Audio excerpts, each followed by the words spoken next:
एक राजा ने पूरे देश में एक अजीब घोषणा की कि जो कोई भी राजा को अपनी 3 इच्छाएं बताएगा, जिनके पूरा होने पर राजा को सच्ची खुशी मिलेगी, यदि ऐसा नहीं किया गया तो उस व्यक्ति को जेल में डाल दिया जाएगा।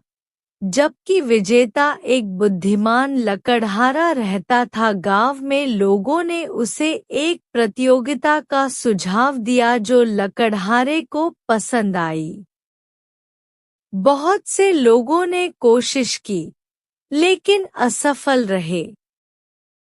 राजा ने सभी को कारागार में डाल दिया।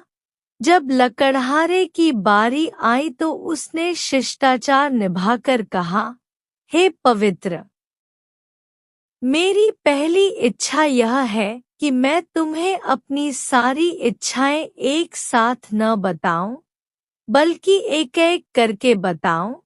बादशाह ने स्वीकार कर लिया।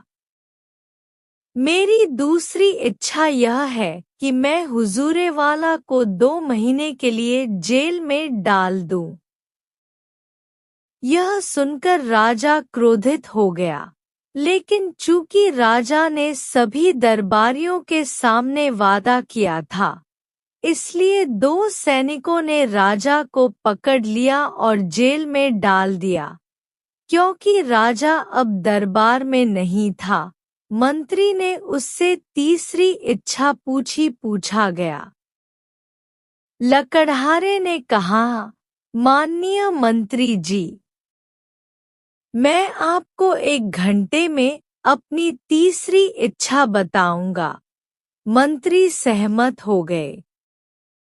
1 घंटा बीतने के बाद उन्होंने कहा, मेरी तीसरी इच्छा यह है कि राजा सलामत को सम्मान के साथ जेल से वापस लाया जाए। जेल से निकलने के बाद राजा की खुशी का ठिकाना नहीं रहा। वह समझ गए कि लकड़हारा बहुत बुद्धिमान था। उन्होंने लकड़हारा को रिहा कर दिया। बाकी लोगों ने 1000 सोने की अशर्फियों के अलावा लकड़हारे को अपना सलाहकार बना लिया।